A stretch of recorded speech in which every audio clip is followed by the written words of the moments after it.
Hey friends, welcome back to the channel. दोस्तों, मैं बहुत दिन से वीडियो नहीं डाल पा रही थी तो उसके लिए आपसे माफ़ी चाहूँगी, बट आज से वीडियोस रेगुलर रहेंगे तो आप प्लीज़ मिस मत करना और अपने स्टडीज़ पे बहुत मेहनत करना।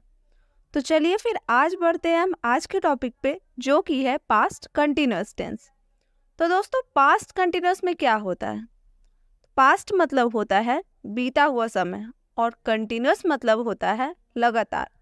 मतलब ऐसा काम जो पास्ट टाइम में लगातार हुआ होगा। क्लियर? ऐसा काम जो पास्ट टाइम में लगातार हुआ होगा। जैसे मैं कल पूरी रात पढ़ रही थी, तो यहाँ पढ़ने का काम लगातार हो रहा था पूरी रात। ठीक है? तो इन जैसे सेंटेंसेस को इंग्लिश में बनाने के लिए हम पास्ट कंटिन्यूअस टेंस की हेल्प लेते हैं। दोस्तों, तो पहले बात करते हैं हम इसकी पहचान की। तो जब भी सेंटेंसेस के लास्ट में रहा था, रही थी, रहे थे, करता रहता था, करती रहती थी, करते रहते थे, ये सभी वर्ड्स आते हैं तो हम समझ जाते हैं कि सेंटेंस किसका है? किसका है? पास्ट कंटिन्यूअस टेंस का। चलिए अब समझते हैं कि सेंटेंसेस को बनाते कैसे हैं। इट मीन्स अब इसका स्ट्रक्चर देखते हैं। तो पॉजिटिव सेंटेंस के लिए होता है सब्जेक्ट प्लस वॉज और word plus V4 plus other words. दोस्तों, जैसा कि आप जानते हैं, वॉज हम लोग यूज़ करते हैं सारे सिंगुलर सब्जेक्ट्स के साथ, like I, he, she, it या फिर कोई एक नाम के साथ। और वेयर हम लोग यूज़ करते हैं सारे प्लूरल सब्जेक्ट्स के साथ, लाइक वी, दे या फिर एक नाम से ज़्यादा हो अगर तब। फ्रेंड्स, इंग्लिश ग्रामर में यू हमेशा एक प्लूरल सब्जेक्ट की तरह ट्रीट किया जाता है। इट मीन्स यू के साथ हमेशा प्लूरल वर्ब्स का ही यूज़ होता है। तो यहाँ पे वर्ड यूज़ होगा यू के साथ। ओके, चलिए कुछ एग्जाम्पल देखते हैं तो क्लियर हो जाएगा। मैं सो रही थी। I was sleeping. I was sleeping. दोस्तों, यहाँ पे सब्जेक्ट क्या है? मैं। तो मैं के लिए हम लोग क्या यूज़ करते हैं? आई। और जैसा कि हम लोग पढ़े हैं, आई के साथ वॉज यूज़ होता है। क्या यूज़ होता है? वॉज। तो आई वॉज हो गया। और यहाँ काम क्या हो रहा है? तो सोने का। तो वर्ब हो गया स्लीप। और स्लीप की V4 क्या होती है? स्लीपिंग। तो सेंटेंस बन गया I was sleeping. I was sleeping. उसी तरह वह रात का खाना बना रही थी। She was cooking dinner. She was cooking dinner. वह टीवी देख रहा था। He was watching TV. He was watching TV. वे लोग टहल रहे थे। They were walking. They were walking. Friends, इन सारे सेंटेंसेस से आपको क्लियर हो गया होगा कि हमने पहले क्या किया। हमने पहले सब्जेक्ट लिया, फिर सब्जेक्ट के अकॉर्डिंग हमने हेल्पिंग वर्ब यूज़ किया, like he was, she was, they were, I was. Alright. फिर हमने सेंटेंस में देखा कि मेन वर्ब क्या है। इट मीन्स कौन सा काम पास्ट में हो रहा था, लाइक खाना बनाने का काम हो रहा था, टहलने का काम हो रहा था, टीवी देखने का, सोने का, ये सारे काम पास्ट में हो रहे थे। तो फिर उस वर्ब की V4 को हमने यूज़ करके सेंटेंसेस को फ्रेम किया है। Clear friends? अब चलते हैं फ्रेंड्स नेगेटिव सेंटेंसेस बनाने की तरफ। तो नेगेटिव सेंटेंसेस बनाने के लिए ज़्यादा कुछ नहीं करना है, बस हेल्पिंग वर्ब के बाद और मेन वर्ब के पहले हम लोग नॉट यूज़ करते हैं। तो स्ट्रक्चर हो जाता है सब्जेक्ट प्लस वॉज और word plus not plus V4 plus other words. ठीक है? अब एग्जाम्पल देखिए। तो मैं नहीं सो रही थी। मैं नहीं सो रही थी।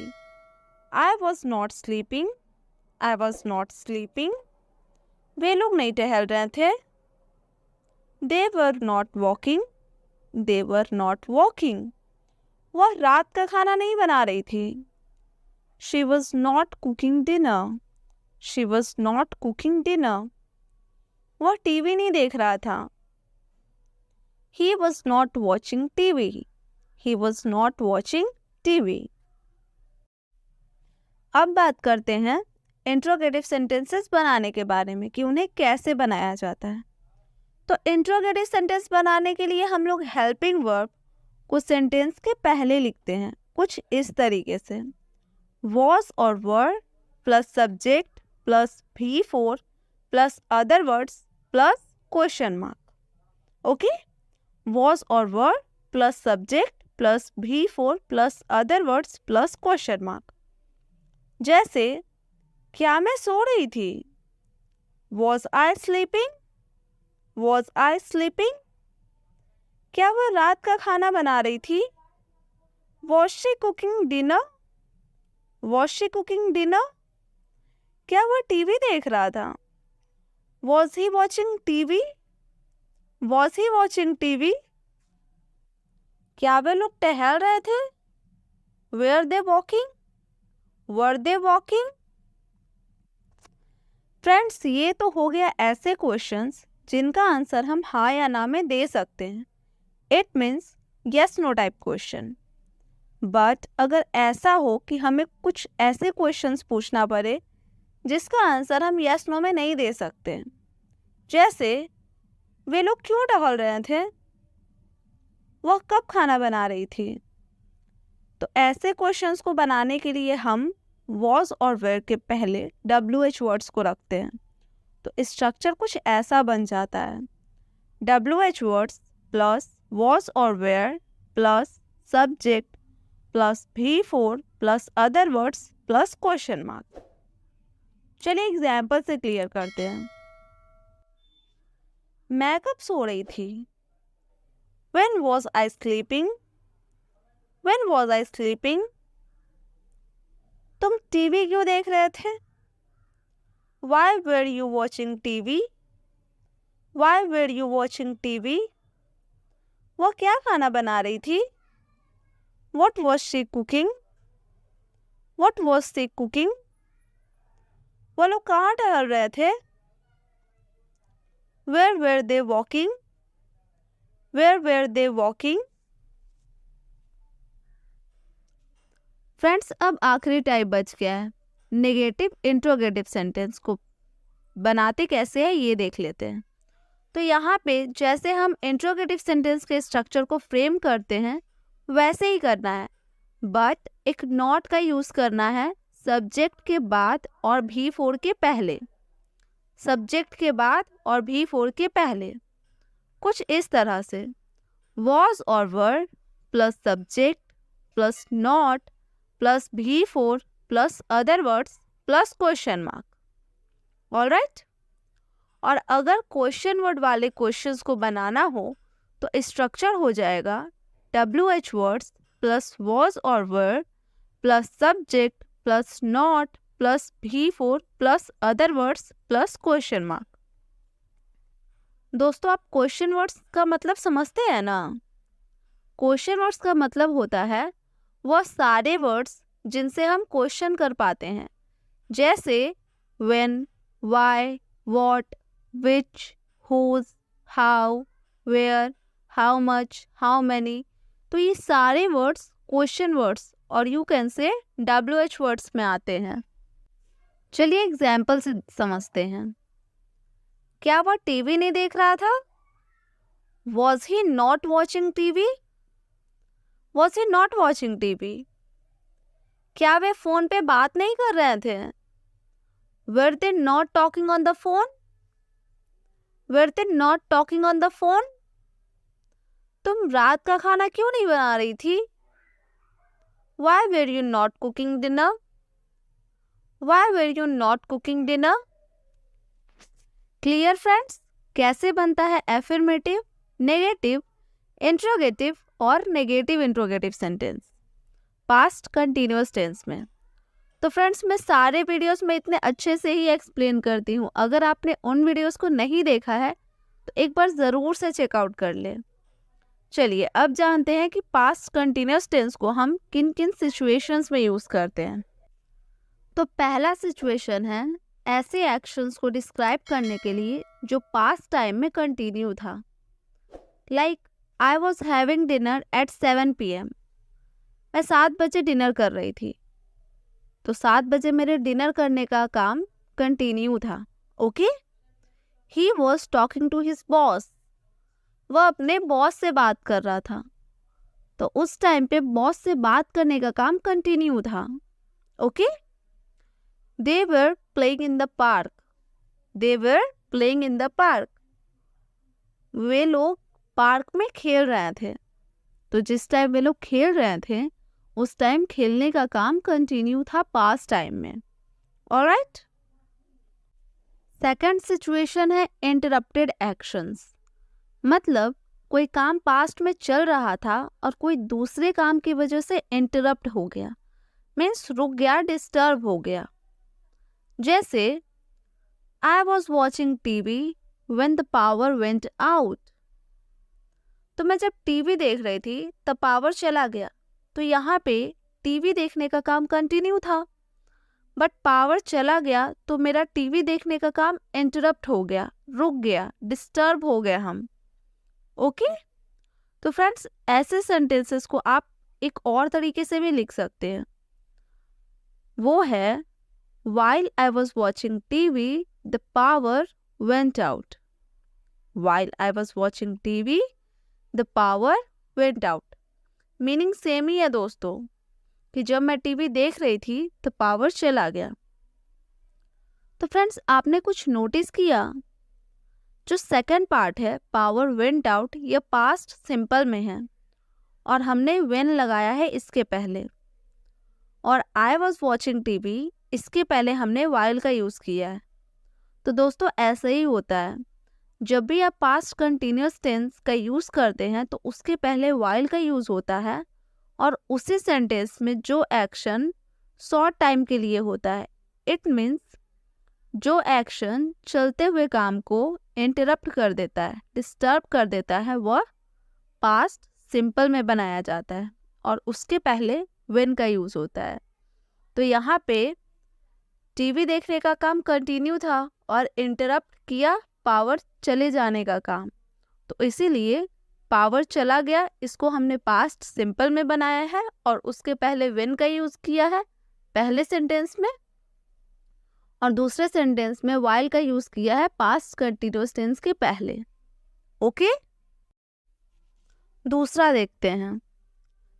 She was studying for her exam when her friend called, वो अपने एग्जाम के लिए पढ़ रही थी तब उसके दोस्त ने उसे कॉल किया।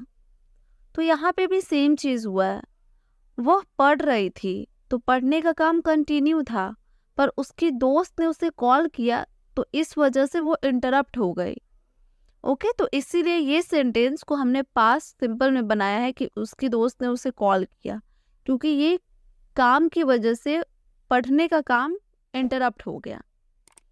Alright, next is the kids were playing in the playground when it started raining, the kids were playing in the playground when it started raining, बच्चे मैदान में खेल रहे थे तभी बारिश शुरू हो गई।